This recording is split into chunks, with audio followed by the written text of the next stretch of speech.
It was 5:32 a.m. when Ellie pressed her cold cheek against a cracked plastic bench in the Greyhound bus station, clutching the strap of her faded blue duffel bag. Fluorescent lights buzzed overhead, uncomfortably bright for this hour, filling the large empty terminal with harsh ambivalence. The static hum seemed to echo the chaos in her mind, the swirl of memories, what-ifs, and guilt that had been her life since her mother died. She had no idea what to expect. Colorado was just a word on the return address of one letter she had received exactly 2 days ago, the first contact from her biological father in 17 years. Dear Ellie, I know I've never been a part of your life, and for that I'll never forgive myself. If you ever need a place, my door's open. No judgment. Cal Monroe. 4 lines. No apologies, no explanations. Just a name she barely recognized and a fragile promise she didn't trust.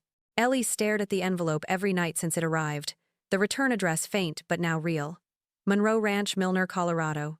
Her duffel held a few things: 2 hoodies, a couple of battered novels, several notebooks filled with half-formed poems, and in an old, dented coffee can wrapped in scarves lay her mother's ashes. Those ashes had been the last gift she carried. These few items constituted her past and her unresolved grief. At 5:45, the bus arrived in a haze of diesel exhaust. Ellie boarded slowly, choosing the back row and planting herself in the seat farthest from the driver. Most seats were empty. Her heart pounded. She watched the world vanish through a rain-streaked window as they pulled away. Trying to calm her breathing, she stared ahead, remembering her mother's laughter, her soft voice reading to her at bedtime. And then the silence after the call came. Mom had died in her sleep. Just like that. After 3 stopovers and 8 hours, the bus wheezed into Milner, Colorado, a speck on the map, only recognizable by the faded Greyhound sign turned twitchy from wind and sun. There was no real station here, just a wooden bench by a shuttered grocery store and a solitary street lamp blinking nearby. The driver spoke only when picking up 2 other passengers across the street. No one looked at Ellie. She stepped off the bus into a wave of cold. Winter had arrived sharp, biting air that made her shoulders scrunch. She lifted her coat's collar and spotted a tan pickup idling at the curb. The engine shut off. A tall man with tired eyes and rough hands approached, holding out a stiffly folded map and a key ring. You Ellie Monroe? He asked. She nodded again. I'm Cal, your dad. He paused when she looked at him. He didn't flourish the title. Just a quiet affirmation, lines carved deep under his eyes, enough to age him beyond the winter chill. He nodded at the duffel. That's your bag? I've got a truck. The truck ride was a blur of pines, snow-dusted roofs, and long straight roads. Fewer than a dozen cars passed.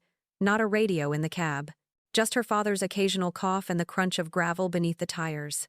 Kyle Ranch appeared behind a spit of barbed wire fencing, a frame cabin, stained dark brown with smoke curling from its chimney. Wood stacked nearby. A sparse yard with footprints frozen in fresh snow. No TVs, he'd said earlier. No Wi-Fi yet. Inside, it smelled of green wood, lingering coffee, and something ancient regrets, maybe. A rowan tree swayed beyond the single window, fringed with frost. He showed her the lofty-gated space just big enough for her and the duffel. There was no welcome sign on the wall. No bedside lamp. Just a single bulb dangling from the ceiling, and the narrow window looking out into pale sky. You'll stay here. His words seemed official, as if he wasn't sure yet. She set her bag down, listening to the faint wind. When her fingers grazed the window, cold seeped through the glass like a question. Later, he brought dinner, 2 plates on a small pine table. One for her, one for him, and an empty one left on the counter under the single cabinet light. He ate quietly, each bite measured, each look toward her careful. She felt the distance grow with each silence. When the plates were empty, she shifted her spoon, picked at the crumbs. I'm not, he hesitated. I'm not a good host. She studied him. His eyes flicked up, just for a second surprise maybe. She took a breath. Thanks, she said. It felt small, but it was enough. That night, she lay in the loft, staring through frosted glass at pale stars. The gun smoke smell mixed with woodsy cold. She cradled her mother's coffee can urn and whispered, "You could have warned me it'd feel like this." Then she lay back. Exhaustion carried her away. The cabin sighed in the wind, and Ellie closed her eyes in the dark. The morning came late in Milner. Gray sunlight seeped through the loft's narrow window like someone had wrung out the sky, and left only the thinnest stream of light behind. Ellie woke to the sound of clinking metal, and the faint smell of something burning, maybe eggs, maybe toast, maybe whatever passed for breakfast in this silent household. She rolled over, pulled her coat tighter, and stared at the ceiling for a long time before forcing herself up. Downstairs, Cal was at the stove, spatula in one hand, cigarette tucked behind his ear like he'd forgotten it was there. "Morning," he said. Ellie nodded, sitting slowly at the small table. She noticed a second mug of coffee already poured, steam curling like a question. "I didn't know if you still drank it," he added. "I do." They sat for a moment, just drinking. The eggs were overcooked and dry, but she ate them anyway. After 2 bites, Cal asked the first real question. "So, you're in your last year of high school?" "Was?" Ellie replied. He frowned. "You dropped out?" I haven't gone back since Mom died." Cal chewed on that, visibly uncertain. "You can enroll here if you want. There's a school in town, small. I'll think about it." He nodded. "You always like school?" "Sometimes. Depends on the teacher." They finished breakfast in silence. The awkward kind, not angry, but too fragile to touch. After cleaning up, Ellie explored the house. It was small, only 2 bedrooms, a narrow hallway, and a back room full of tools and boxes. The walls held old photos she didn't recognize. A dog with big ears, a younger Cal in military fatigues, a woman with dark eyes who wasn't her mother. She paused at that one. "Your mom?" she asked when Cal noticed her staring. He stopped mid-step. "Yeah, she looks tired." She was. Ellie didn't push. Neither did he. In the afternoon, Ellie stepped outside. The cold was sharp, but not unbearable. The air felt different than back home, cleaner, thinner. She walked past the old barn and toward the tree line, letting her boots crunch through the frozen grass. She sat beneath a bare aspen, pulled out her notebook, and scribbled a single line. "This is what distance feels like." Then, for the first time in weeks, she began to write. Not poems, not letters. Just thoughts, memories of her mom's laugh, the time they got lost in a museum, the song they used to sing in the car. Pages poured out of her like rain held back too long. When she returned, Cal was in the barn, fixing a busted hinge on a rusted wheelbarrow. She stood in the doorway, watching. "You do this every day?" she asked. "Something like it." "Why?" He didn't answer for a moment. Then, "Things fall apart when you don't take care of them." Ellie considered that. "Is that why you invited me here?" He stopped working. "I invited you because I owe you more than silence." She didn't reply. But she didn't leave either. That night they ate stew. Better than the eggs. Fewer words. As she climbed the loft ladder, Ellie paused halfway. "You can call me Ellie," she said. Cal looked up from his chair, surprised. "I know," he said. "But thanks for saying it." Upstairs, Ellie curled into her blanket, eyes fixed on the urn by the window. She didn't talk to it tonight. She didn't have to. Because for the first time since her mother died, she wasn't entirely alone. Ellie hadn't intended to go to school so soon, but a week after arriving, Cal handed her an enrollment form, already half filled. "I talked to Principal Morris," he said. "She said you can start Monday." Ellie stared at the form. "Do I have a choice?" "You always have a choice," Cal replied. "But sometimes, doing the hard thing now saves you 1,000 hard things later." It wasn't poetry, but it felt true. Monday arrived with snow. Ellie wore the thickest coat she owned, and Cal's extra gloves, which were too big and smelled like motor oil.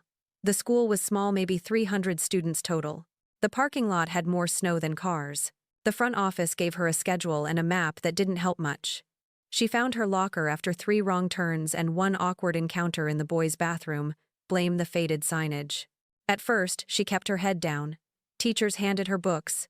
Students glanced but didn't ask. She was used to being invisible. Until lunch. She walked into the cafeteria, tray in hand, looking for a corner table, when someone waved her over. A girl with bright red curls and paint-stained jeans. "New girl," the girl called. "Come, save me from social death." Ellie hesitated, then walked over. "I'm Ren," the girl said. "Yes, like the bird." "No, not my idea. My mom's a yoga instructor / herbalist / painting psychic." Ellie blinked. "Painting psychic?"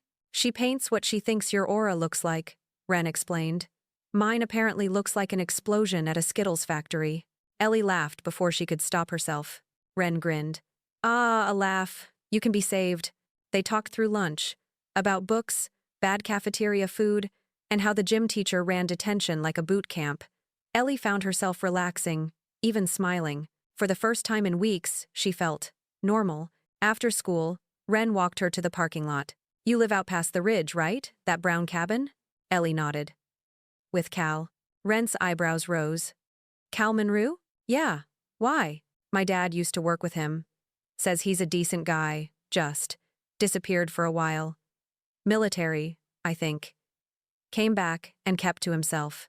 Ellie frowned. "My mom never talked about that." "She might not have known." Ren shrugged. "Or maybe she did and didn't want to." That night, Ellie asked Cal directly, "Were you in the military?" He looked up from his chair slowly. "Yeah, Navy. Long time ago." "Why didn't Mom ever say?" Cal shifted. "We weren't on speaking terms when I joined. And when I got back, she'd already moved on. Guess she didn't think it mattered." Ellie sat across from him. "You think it did?" He took a long sip of his coffee. "Everything matters. We just don't always know why at the time." Later, in the loft, Ellie sat with her journal. She wrote one line. "How many versions of the truth can live in one family?" Then she added a second. "And which one do I belong to?" The wind howled outside, and she didn't know the answer. The attic wasn't much more than a crawl space, a wedge of dusty beams and forgotten boxes between the ceiling and the roof. Ellie only went up there because Banjo, a neighbor's dog who had followed her home, again scratched at the panel behind the bookshelf. It took her half an hour to wedge it open. Inside was cold, dry silence. She aimed her phone's flashlight into the space and sneezed at the dust cloud. 2 boxes. One covered in mold-stained fabric, the other taped shut with layers of yellowed masking tape. She dragged them down to the loft. The first box held old linens, military patches, and medalsome with her father's name on them. She paused over a silver one in a velvet box, Navy Cross. She didn't know much about it, but she knew it meant something. The second box contained papers. Letters. Faded photographs. One caught her eye. It was a black and white photo, creased and worn. Her mother, barely older than Ellie, now stood next to Cal on a pier. She wore a sundress. He was in uniform. They looked happy. On the back, a note. Cal and Marlene. 2004. Before the goodbye. Before the goodbye? Ellie froze. Her mom had always said they broke up before she was born, that he didn't want a kid, that he disappeared. But this looked like something else. That evening, she waited until after dinner. The wood stove crackled. Cal sat with a cup of tea, flipping through an old repair manual. She handed him the photo without a word. He went still. "I found it upstairs," she said quietly. Cal stared at it for a long time. His face softened in places, hardened in others. "She didn't tell you," he finally whispered. "Tell me what?" He set the photo down. "That I asked her to come with me." Ellie blinked. "What?" "When I got deployed in '04, I asked your mom to move with Meadow, start fresh somewhere else. I was scared. I didn't know how to be a father. But I wanted her. I wanted you." "She said you left." "I did. Because she said no." Ellie backed up a step. Her breath caught. "She told me you walked away from both of us." "She was angry," he said. "And proud. And hurt. I get it." Ellie turned toward the stairs. "You waited 17 years to say this?" "I wrote letters," Cal said softly. She never answered. Ellie paused. "I need air." Outside, snow crunched beneath her boots. The cold bit deep, but she didn't care. She walked to the edge of the field, the stars sharp above. Her heart beat loud. Why had her mother hidden this? Was it protection? Or punishment? She sat on a fallen log and stared at the photo in her glove. Ren found her there half an hour later. Banjo at her side. "I figured you were having a dramatic forest cry," Ren said, plopping beside her. Ellie handed her the photo. Ren studied it. "Dang, they're kinda hot." Ellie snorted, despite herself. "I don't know who to be mad at," she admitted. "You don't have to choose yet. I feel like a book someone else wrote the first chapters of." Ren leaned back, hands behind her. "Then maybe it's time you start writing your own." Back inside, Ellie climbed to the loft. She didn't speak to Cal. He didn't knock. But that night, she opened her journal and wrote, "Truth doesn't come in full sentences. It comes in photos. In what people never say. In who waits for you after you've run." 3 days passed. 3 days of tension so thick, it might as well have been weather. Ellie moved through the house like a ghost, eating silently, reading aimlessly, staring at her reflection in the frosted window, waiting for the answers she didn't know how to ask for anymore.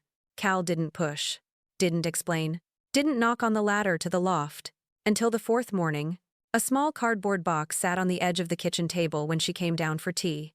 It had her name written in pen on the top, just one word. Ellie. Nunochi. No explanation. Inside, letters. Dozens. Some yellowed, some still sealed, others creased at the edges like they'd been held too tightly for too long. She sat down slowly and began to read. Ellie, I don't know if this will reach you. Your mom returned my last letter unopened, so I keep writing them anyway. I don't know what color your eyes are or what books you like.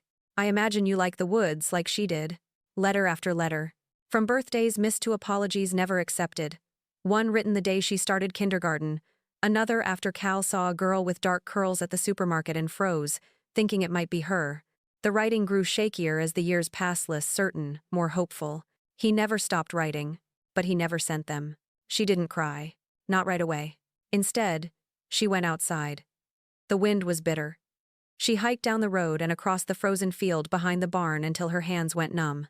Only then did she sit in the snow, clutch the letters against her chest, and let herself break. That night, Cal sat at the kitchen table again, same chair, same mug of tea. She placed the empty box of letters beside his hand. I read them. He looked up. I meant to give them to you sooner. Why didn't you? I was scared. That it was too late. That they'd make things worse. Ellie stared into the fire. Some of them did. Cal nodded. I deserve that. But some didn't, she added. She didn't say thank you. Didn't say sorry. But she stayed. And that was more than either of them had done in a long time. The next morning, she opened the guitar case for the first time since arriving. It was slightly out of tune. Dusty. But not broken. Like her. She tuned it slowly, fingers clumsy, then strummed a chord. It wobbled, off-key, raw. Then another. Cal peeked around the corner. He didn't speak. Just listened. She played until her fingers ached. Not for him. For herself. At school, Ren noticed something was different. You look like someone who burned a bridge and built a better one. Ellie smiled. Something like that. They walked the halls like they belonged, laughing about dumb assignments and planning a weekend trip to the used bookstore. Ellie caught herself smiling, not pretending. Real. That night, she asked Cal a question at dinner. What was she like before I was born? He looked up, surprised. Marlene? She nodded. He smiled, small and aching. Wild, sharp-tongued. Funny in this dry way that always got me when I least expected it. Elevated. And stubborn, he added. So stubborn it scared me. She laughed softly. Sounds familiar. They both chuckled. And for the first time it didn't feel forced. Later, as snow began to fall, Ellie wrote in her journal, there are two kinds of silence. The kind that builds walls, and the kind that grows roots. I think I've found the second. Spring didn't arrive all at once in Milner. It came in thaws. In puddles that reflected more blue sky than gray. In the first green poking up near the edge of the field behind the barn. In the way Ellie no longer woke up wondering how many days she had left. Instead, she began to count how many she wanted to stay. It started with the guitar. Each evening she played a little longer. Her fingers grew stronger, her rhythm steadier. One day, Cal handed her a pick he'd carved himself rough. Wooden, with her initials burned in the center. She didn't say thank you. She just used it. And that was enough. In April, the school announced a writing contest. Theme: home. Ren nudged her in English class. You're writing something, right? Ellie hesitated. I don't know. Ren grinned. You literally live in a tragic but hopeful yay novel. Just start typing. That night, Ellie sat in front of her laptop in the loft, a mug of cocoa at her side, and stared at a blinking cursor. Then, she began, home isn't always where you start. Sometimes, it's the place that forgives you for arriving late. Words poured out of her like they'd been waiting all winter. A week later, she was offered a scholarship to a pre-college summer program in Oregon. Writing. Music. Workshops on campus. Paid tuition. Room included. It was everything her mother would have wanted. Everything she wanted. Except it meant leaving Cal. She stared at the acceptance letter for hours before saying anything. At dinner, she placed it beside his plate. He read it twice. Then looked at her. You should go. Ellie's throat tightened. I don't want to go and lose this. You won't, he said. Because this, he gestured around the cabin, isn't built on us living under one roof. It's built on us finally knowing how to let each other in. She blinked away the sting in her eyes. You're different than her, he said gently. Your mom ran because she thought it was the only way to protect you. But you stayed long enough to see the cracks and not run. That's braver. Ellie nodded, then stood up and walked around the table. She hugged him. Really hugged him, not a polite squeeze, but the kind of embrace that forgives years of silence and roots itself deep. The morning she left for Oregon, the snow had melted. Cal packed her bag in the truck. Banjo barked like a maniac. Ren painted a small canvas and forced her to pack it. The picture. A mountain split open, and a girl standing inside the crack, holding a pen and a guitar. She didn't cry until the last turn out of Milner, but she smiled through the tears. Because for the first time in a long time, leaving didn't mean losing. On her first night in Oregon, she stood in her dorm room and pulled out her journal. One last entry. The sky broke the day I arrived in Milner. But it didn't. I grew through the crack. And now, the sky isn't broken. It's just wide open.